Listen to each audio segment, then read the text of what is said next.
Ladies and gentlemen, thank you once again for joining us with Ramon Kubicek and another iteration of his Black Sun series. Interestingly, this work is created in a vertical thrust. Why, Ramon Kubicek? I was interested in seeing if I could work with something narrow like this, where space is suddenly squeezed and one thinks of going up from the bottom up. And then I thought at the same time, if it's the Black Sun series, where am I going to put the Black Sun? I put it way up at the top, almost out of the picture frame. But I wanted to also emphasize some of the alchemical ideas. So we've got the blackness in various parts here. We've got the red, the rubedo. We've got the albedo, and the sun, the gold, shining through. But it's still the black sun. So there's still this tension. It's still something that is in process, and that's why I call it "Where Art Thou?" Almost a kind of plea. It's got a kind of rough edge to it.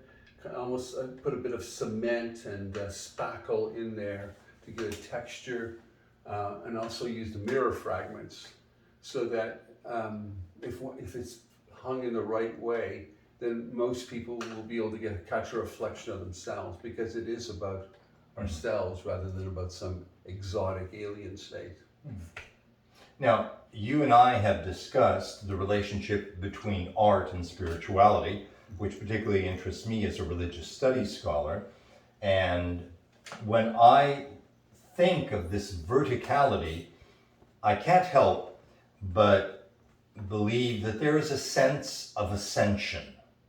Does that ring true?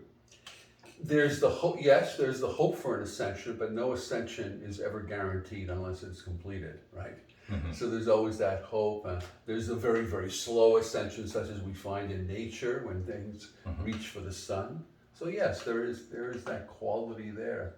But at this stage, the sun looks very small and at the top, but its blackness is still represented in various parts of the painting. So this is still happening, but this hasn't reached any color yet, coloration. So, and the fact that it is created in this way with a minimal palette, with botanical references, I can't help thinking of Oriental art. Is there some, for example, the way Chinese or Japanese represent the mountains, right, hence ascension, that vertical orientation. You're from the West Coast, you're from British Columbia, where the Asian community is very present. And of course, you've taught art history at Emily Carr University of Art and Design. What is your relationship to Oriental art? To Asian art? Well, I'm not conscious of any direct influence now, but one of my mentors was the painter Jack Wise, who was a master of calligraphic painting. And he himself, his mentor was a Chinese painter called Lin Shen-Chek. And he himself, Jack, had gone to Tibet and China and studied there, as well as having the conventional graduate courses in art and so forth. So Jack was a real believer in calligraphy. Now, this is not calligraphy, but a lot of his ideas about the transformative possibilities of art and how it was not an esoteric activity closed to the many. He believed that everyone, some of his favorite people who bought him and collected him were, as he loved to say, loggers. So he spoke for everyone and to everyone. And I love that truly democratic sense of it. And when I look at the materials, first, it's quite clear this is a mixed media. Yes. In fact, you've integrated several different elements, including mirror Why did you make the decision to go with mixed media in this particular work? I wanted to get something of that urban, I didn't want to make it overly precious and pretty.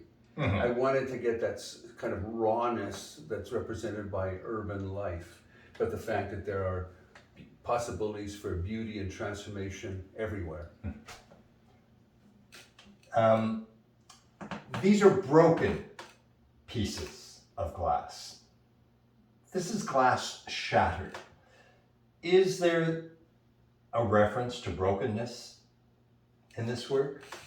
If I would have I bought a hand mirror, if I would have put up the whole hand mirror, it wouldn't have worked. It would have been something like a Rauschenberg, you know. Oh, look, put up a hand mirror there. I didn't want to do that. I wanted to, but possibly, yes, I was conscious of the fact that broken mirror fragments, but I didn't extend it further and say a broken identity. It's possible. You know, I try not to think too much about it. I try not to critique my work, except on a purely intuitive level. Sometimes I'll say, "Oh, this doesn't work." You know, that's about it. To bring this full circle, the title is "Where Art Thou?" As a religious studies scholar, I'm very conscious that in the Garden of Eden, after the fall, as it's referred to, God seeks out the first human, Adam, and asks, "Where are you?" Is that the backstory here? Possibly. It's also the human reaching out to God, saying, "Where art thou?" You know, very much so. So, and I guess, you know, as Martin Buber said, "I, thou." The dialogue goes both ways. I was thinking of it more as the human reaching out to God. Well, thank you once again, Ramon Kubicek. And where can we find out more about your art? On my website, which is my name, art, so www.RamonKubicek, that's RamonKubicek, art.com. Ladies and gentlemen, thank you for joining us to bathe once more in and to bask in the black sun of Ramon Kubicek.